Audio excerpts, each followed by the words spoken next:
It's no secret that cars running on gasoline are a major cause of climate change. The United States Environmental Protection Agency says transportation accounts for nearly 29% of total domestic greenhouse gas emissions, making it the largest contributor.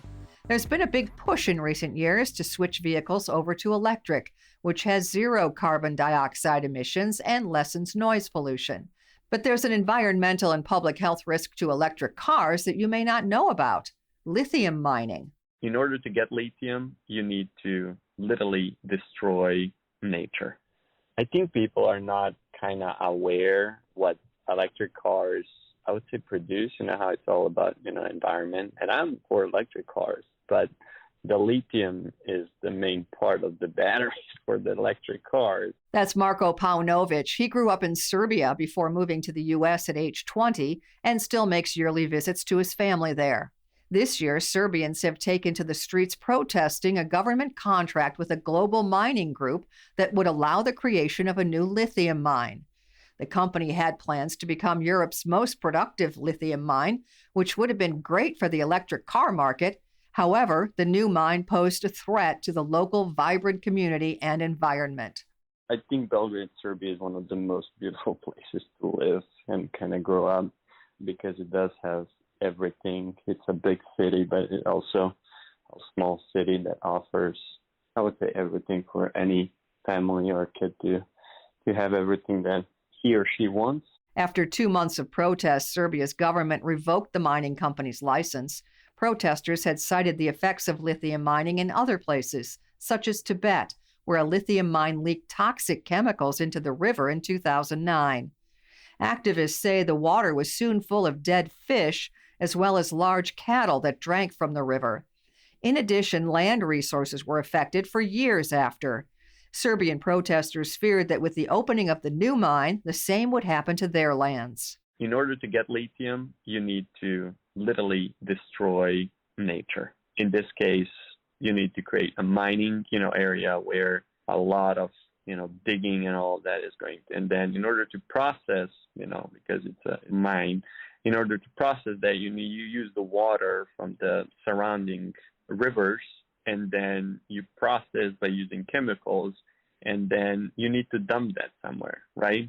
Do you know what you do? You dump it back to the river.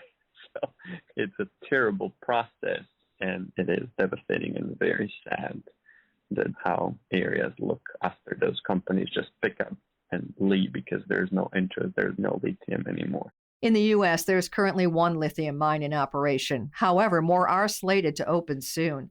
With the damaging effects of lithium mining known, how are companies who are entering the U.S. market reducing the risk to nearby people and wildlife? One such company, Lithium Americas, recently secured approval for a mine in northern Nevada called Thacker Pass. This approval process has taken 10 years, but during that time, the company has created new technologies and processes to minimize the environmental impact of lithium mining. They've also partnered with community leaders and local Native American tribes to figure out how to best mine in Thacker Pass. Dr. Glenn Miller is a semi-retired professor and co-chair of the Department of Natural Resources and Environmental Science at the University of Nevada, Reno. For a long time, he was a fierce critic of the mining industry until, after 35 years, climate change switched his stance. I've been working on mining issues for nearly 40 years in Nevada, and we've had a lot of problems associated with the mining industry. And I've not, to my knowledge, really supported any mines except for the ones that associated with climate change. And lithium is certainly top of the list of those. We have a large lithium deposit, and the chemistry of the extraction process, the way it's being mined, and the potential reclamation are all much more benign than I've seen in gold mines. And so on balance, and there's always trade-offs, but on balance, I think this mine has tremendous potential to mitigate climate change. Experts believe the world hasn't done enough to outrun climate change, and cars are a leading culprit. Carbon fuel is a factor in Earth's rising temperature, so Miller says we need to switch over to electric vehicles. And though some elements of their batteries can be substituted, lithium is necessary, and Thacker Pass has a lot of it. In traditional mining, one threat is the creation of pit lakes, a result of water filling a decommissioned open pit mine that can be filled with toxic chemicals. And these are permanent markers on the landscape. We have some that will be, half as deep as Lake Tahoe, for example, which is one of the deeper lakes in the entire nation. And those will just sit there. I mean, they're not going to fill for literally thousands of years just by runoff, but they'll be there, and there'll be a water quality. There's all the pit lakes I've seen have degraded water quality, if nothing else, just high sulfate concentrations. And so this is a lake of water that will evaporate water from the surface for a long time and be a loss of water. And we don't really have regulations to deal with it. Lithium Americas is required to refill the mining pits, so there's no opportunity for a pit lake to be created. After it's filled, they'll cover it with topsoil and repopulate it with Nevada's native species. And while many mines require explosives, the company anticipates less than 4% of the mined material will need to be blasted due to the soft material. It's called the Mcdermott Caldera. If you look at Yellowstone National Park, that geothermal activity 15, 16 million years ago used to be exactly where the Thacker Pass deposit is, that Mcdermott Caldera. It was a very large volcano that blew and created this large lake. And since it's a clay deposit, you don't have to blast it out to mine it. You can simply take a backhoe or a front loader and scoop it up and put it in trucks, haul it down to wherever the extraction is.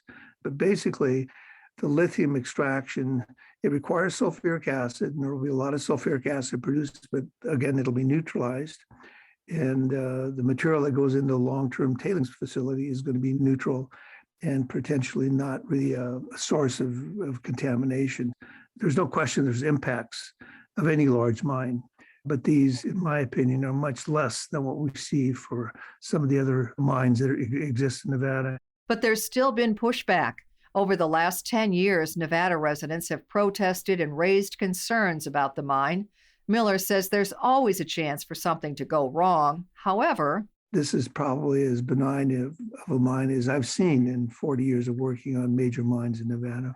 Pre-construction of the Thacker Pass project is scheduled to start sometime this year. It's the largest known lithium source in the U.S. and is expected to produce 60,000 tons of lithium a year. The average electric car battery needs only 8 kilograms of lithium. To find out more information about Dr. Glenn Miller, Marko Paunovic, and all of our guests, visit radiohealthjournal.org. And for more behind the scenes, search Radio Health Journal on Twitter, Facebook, and Instagram. Our writer-producer is Kristen Farah. Our production manager is Jason Dickey. I'm Nancy Benson.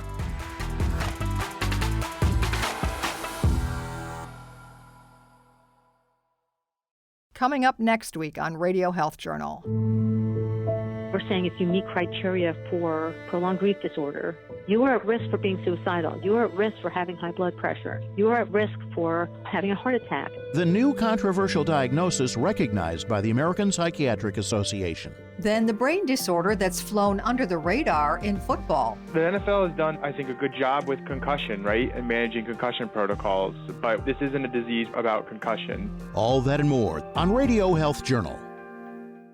I'm Reed Pence, the producer and host of Radio Health Journal. If you like listening to Radio Health Journal, you'll also like our sister show, Viewpoints, which covers a wide array of topics, from education to history to the environment.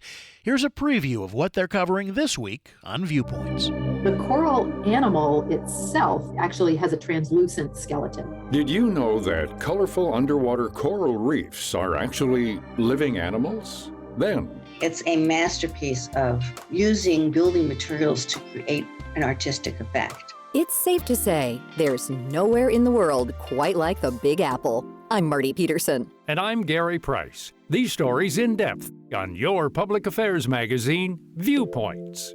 Listen to Radio Health Journal and Viewpoints on your favorite radio station, and subscribe and listen anytime on Apple Podcasts, Google Play, and Spotify. Also, follow us on Instagram and Twitter at Radio Health Journal. And that's Radio Health Journal for this week. Follow us on Twitter, Facebook, and Instagram to learn more, and check Apple Podcasts, Google Play, and Spotify for a library of past programs. Plus, you'll always find previous segments and information about our guests at radiohealthjournal.org. Join us again next week for another edition of Radio Health Journal.